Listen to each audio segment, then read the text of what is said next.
Welcome to SVG-TV News for Monday, December 7th, 2020. I am Rochelle Batiste with the details. 525 students from primary, secondary, tertiary, and technical institutions last Friday, December 4th, 2020, received bursaries from the government of the Republic of China on Taiwan. Speaking at the handing over ceremony on Friday, Taiwan's Ambassador Calvin Ho said that more than 10,000 students in St. Vincent and the Grenadines have so far benefited from this scholarship program over the last 22 years. That's almost 1/10 of your population. And the support given to students under the program allows many at-risk students attended schools on a regular basis and aid to purchase school supplies, meals, and pay transportation costs in their development. And the continuous support for St. Vincent education has demonstrated my government and my embassy emphasize to this very, very important program. And in addition to this scholarship program, we continue to support the education in your country by making scholarship available to students to pursue higher education degrees. The bursaries, which will provide financial assistance to help disadvantaged students in SVG with their education, were handed over to principals and teachers by the Minister of Education, Curtis King, Chief Education Officer, Elizabeth Walker, and Ambassador Ho. The ambassador congratulated the bursary recipients and those who were given scholarships to study in Taiwan this year. And this takes the total number of the scholarship recipients to study in Taiwan for their undergraduate and graduate degrees to 201 since the programs launched in 2004. As I said, this year 22, and I remember the first year I came here is only 14. So during this 3-year time, I try to increase the number for the scholarship in this country because, as I said, this is one of the best jobs I'm doing now. So with Taiwan scholarships, we have received more and more talented Vincentian youth obtain their degrees in Taiwan's universities. Ambassador Ho said that Taiwan has played a significant role in the development of the youth of St. Vincent and the Grenadines with the SET and YES programs and also in their education, which will continue. And the Grenadines, Taiwan regards education as a top priority for the future of the younger generation. We firmly believe that quality education plays a key role in our national development. We must nurture the young talents to be well equipped with crucial skills and knowledge for our country's future. Since Taiwan and St. Vincent and the Grenadines established diplomatic relations in 1981, both governments have launched and implemented many cooperation projects in various areas. Both governments value the importance of education and more. The ambassador encouraged the students to work hard in their studies and take advantage of the education offered to them with the help of the bursaries.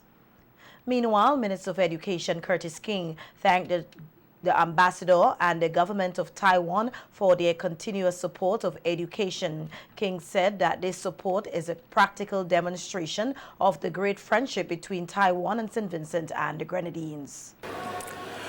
Taiwan's continuous support for our efforts in education is a practical demonstration of the great friendship that characterizes the relationship between the two countries.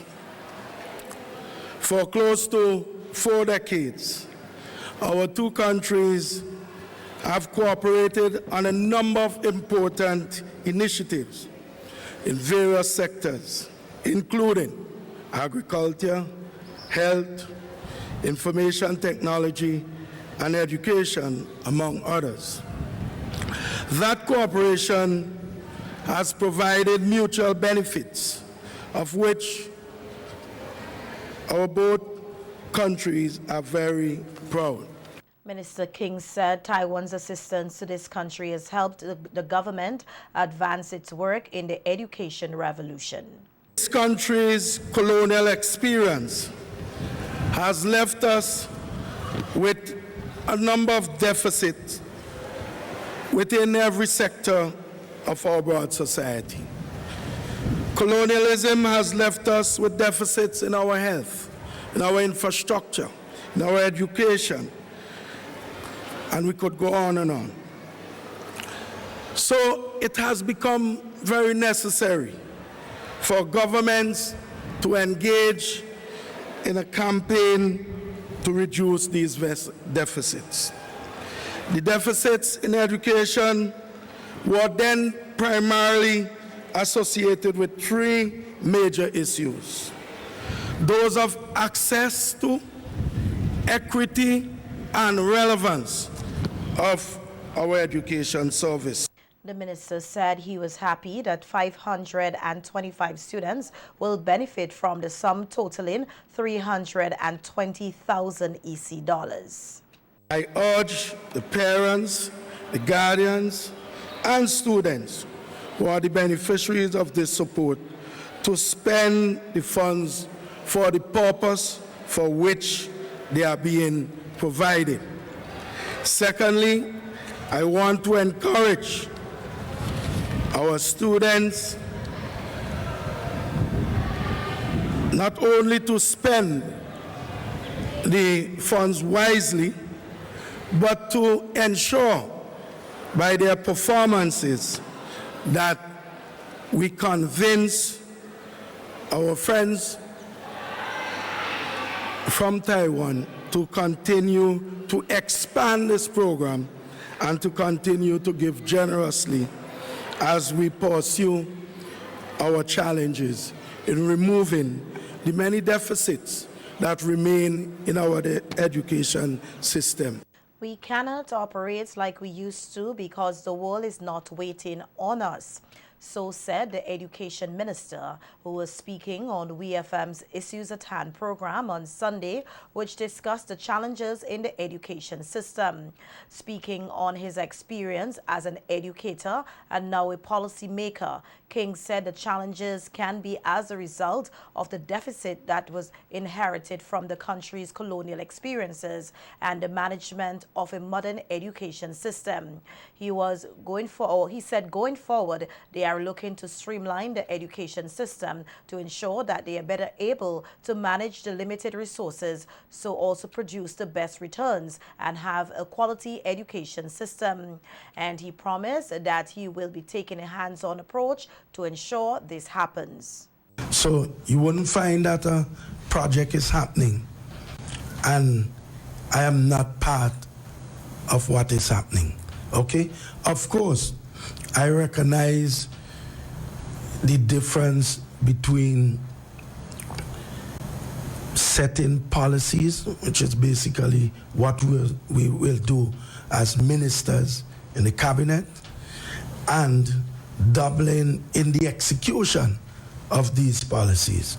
Because, I mean, there are clearly defined roles for the policymakers and those who are charged with the responsibility of executing policies. So, while I'm saying that I'm direct, I want you to understand that is not my approach in terms of interfering, so to speak, with the day-to-day running of things. But certainly, I am going to be in a position where I would know what is happening and where interventions are necessary. I'm not the kind of person who would back away from making those kind of interventions. Minister King said one of the immediate challenges he is looking to address is that of communication, to have the ministry's policies clearly communicated, especially at the school level. He said they will also be looking at having a comprehensive set of initiatives introduced. He said while some of the initiatives have produced many success stories, there are areas of concern that need to be addressed. And I believe the best how you are going to address these concerns is if you know exactly what they are, how they evolve, and what are the strategies needed to deal with them in a manner that would bring about changes to the better. While noting that equity in the education system has improved under the current administration, which has initiated a series of bold initiatives that sought to address some of the deficits in the system, King said there is more work to be done to ensure there is equity across the board. Because when you still have students in some areas not being able, for example, to do science subject, because of where they are located, you know, there's a challenge. Of course, there are some objective reasons why that might be so. But I'm saying, in this modern period, where Pigeon hard areas are no longer hard areas in the same way that they were, then we really shouldn't have things like that. 220 youths and adults receive Caribbean Vocational Qualification (CVQ) certificates, having completed 2 years of training in a variety of skills. The participants began training in April 2019 under the Youth and Adults Training for Employment, the LIAT program, which was carried out by the Sector Skills Development Agency in collaboration with the National Qualification Department. They received their certificates on Friday, December 4, 2020, at a graduation ceremony at the Russell's Auditorium for the LIAT Cohorts 1 and 2. Speaking at the ceremony, Director of the National Qualifications Department, Kenroy Kittels, said he is happy to have had the largest number of youths and adults completing the program, which provided them with the opportunity to successfully learn a skill. Now, from the other end, we are very pleased to have turned out the largest number of persons certificate, the highest number of trainees with CVQs, which is the Caribbean Vocational Qualification. So we are adding more importance to that certification and its quality than the certificate. And we see a lot of youths from this program who have been finding employment in different jobs, who have been attesting to the importance of the program in helping them to find a job.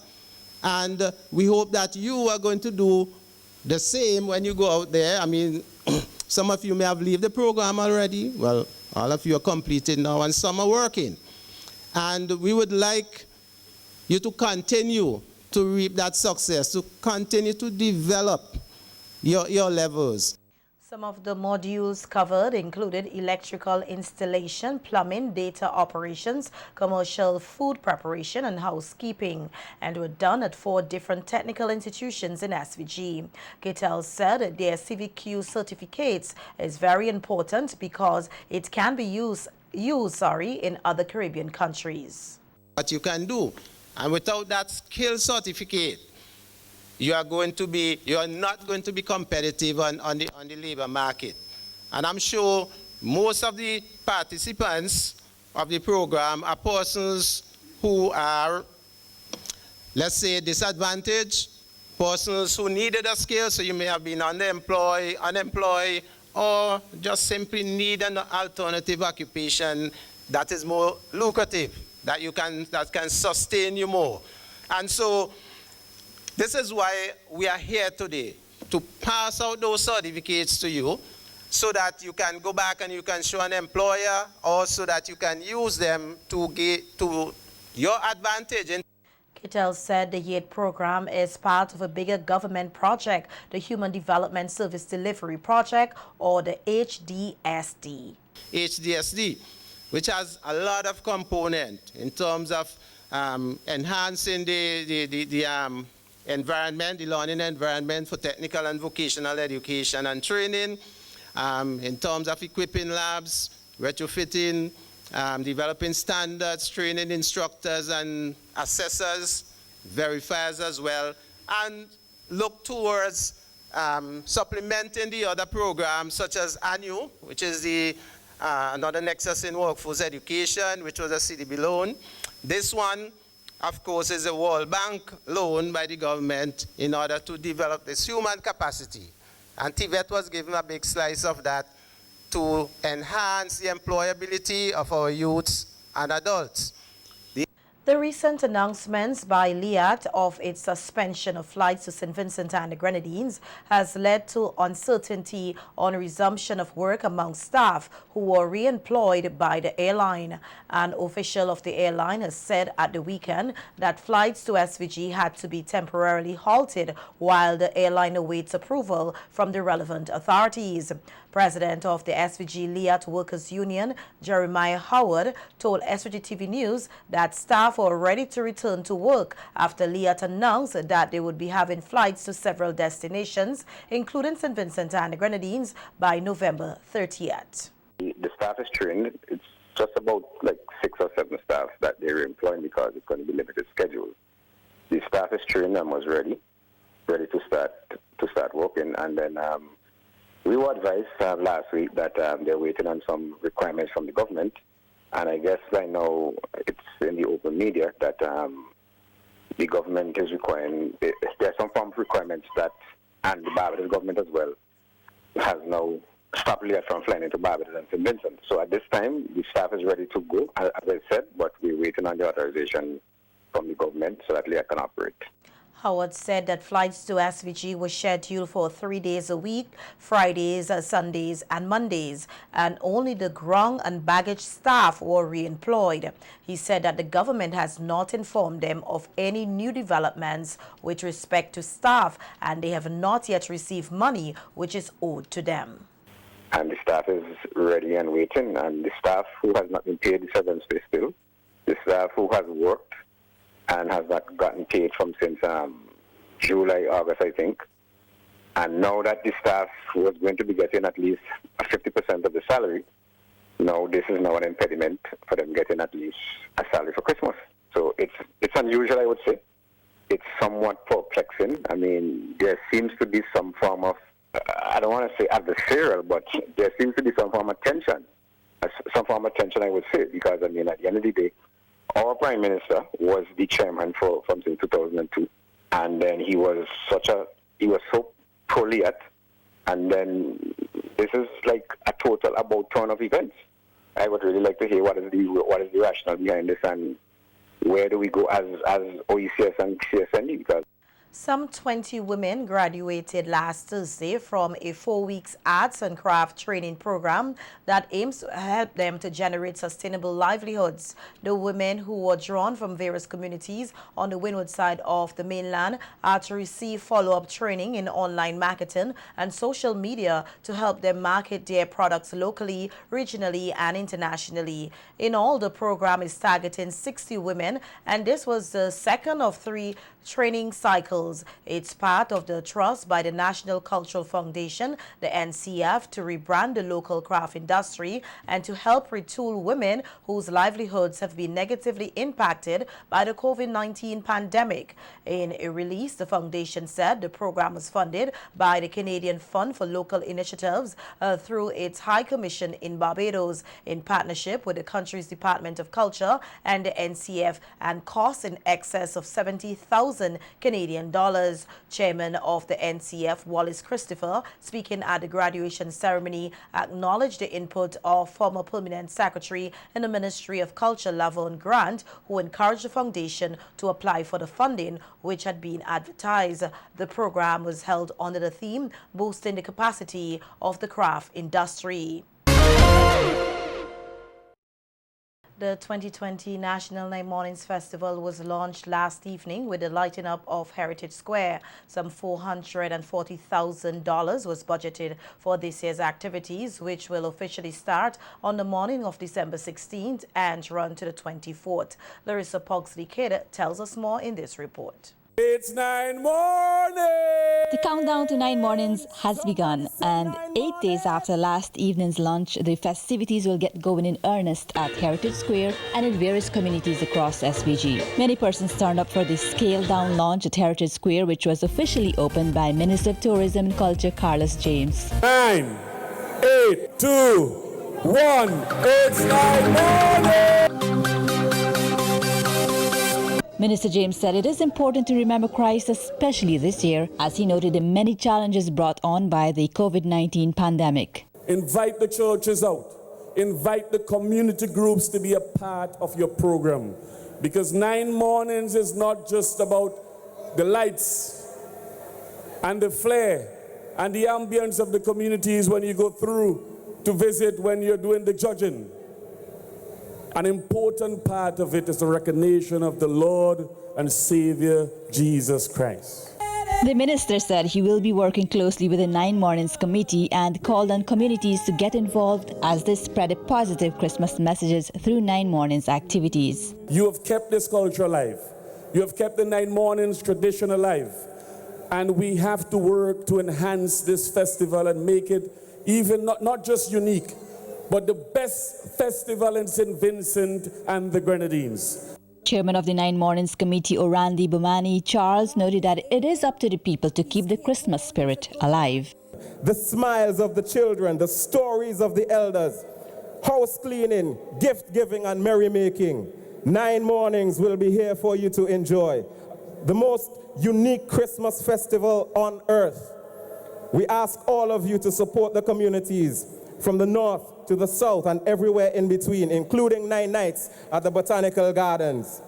Charles reminded persons to adhere to the health protocols and have an open mind to COVID-19, which is still present in SVG. Neighbors, I urge you all to enjoy 9 Mornings, this Christmas festival, safely, responsibly, and be ready to respond to any changes in the upcoming weeks that may be brought on by the current COVID-19 pandemic. Central to our planning this year has been the safety of all our people. The Chief Medical Officer and some frontline workers were honored at last evening's launch by the 9 Mornings Committee for their brave response to COVID-19 in SVG. Thank you. We salute you. We honor you. The usual parade through capital Kingstown did not take place this year. However, there was still live entertainment from various groups and individuals, including the Southeast Steel Orchestra, Mancipi, and the Royal St. Vincent and the Grenadines Police Force Band. The theme for this year's 9 Mornings is Keeping the Christmas Spirit Alive. For SVG-TV News, Larissa Parks, the Kid. While men are not marginalized in terms of programs on gender-based violence, they are not empowered enough about the issues. That's the position put forward by Councillor in the Ministry of National Mobilization and Gender Affairs, Kesley Cambridge, who was a panelist on NBC Radio's Views on Issues program last Sunday. The program looked at the challenges of developing policies and programs to address the scourges of domestic and gender-based violence in the Vincentian society.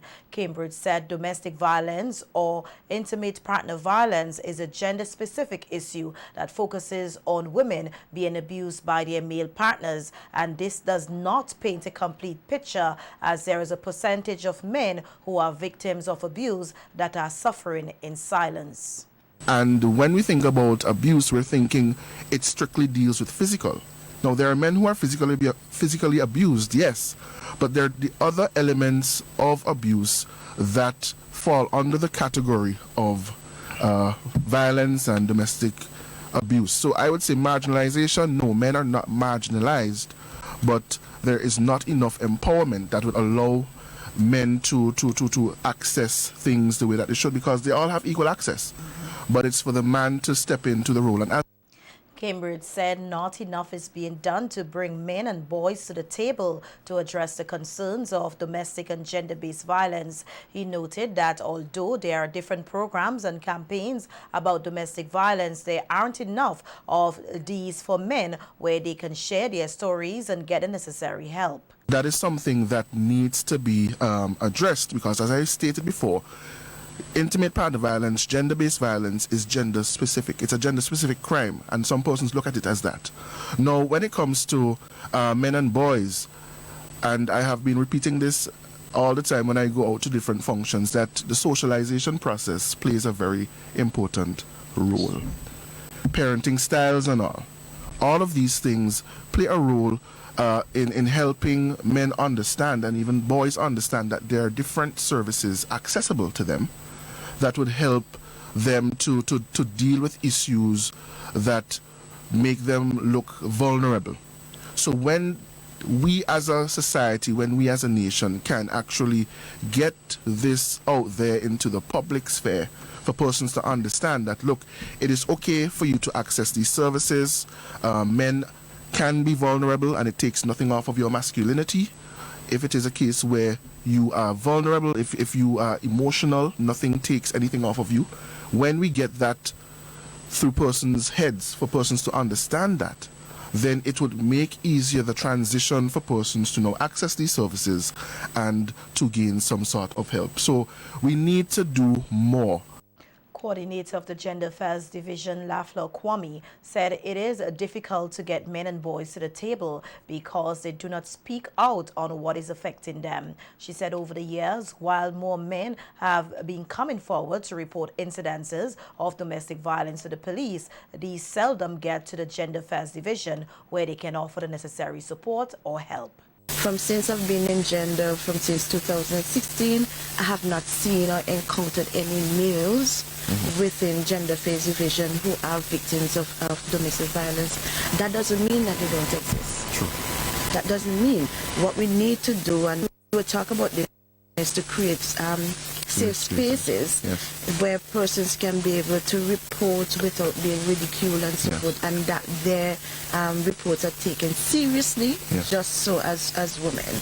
And what we normally find, not only in St. Vincent but in other states, developed states and so on, if a man perpetrates against a woman, he's instantly charged and so forth and so on.